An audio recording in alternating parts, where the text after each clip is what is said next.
మనీషా పంచకం.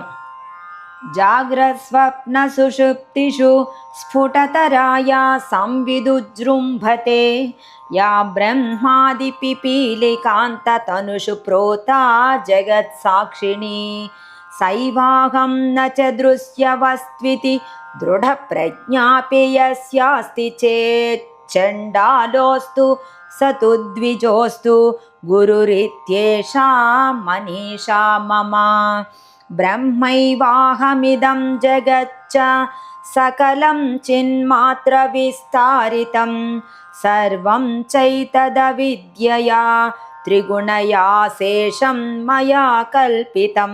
ఇత్థం యస్య దృఢా మతిః సుఖతరే నిత్యే పరే నిర్మలే చండాలోస్తు సచతుర్ద్విజోస్తు గురురిత్యేషా మనీషా మమ.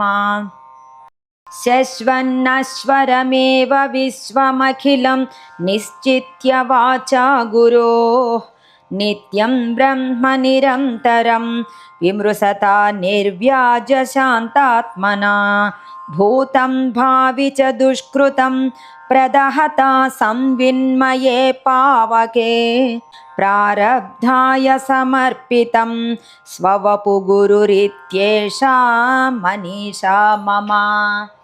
యాతిర్యం నరదేవతాభిరహమిత్యంతఃస్ఫుటా గృహ్యతే యద్భాసా హృదయాక్షదేహ విషయా భాంతి స్వతో చేతనాః తాం భాస్యైః పిహితార్కమండలనిభాం స్ఫూర్తిం సదా భావయన్ యోగీ నిర్వృతమానసో హి గురురిత్యేషా మనీషా మమ.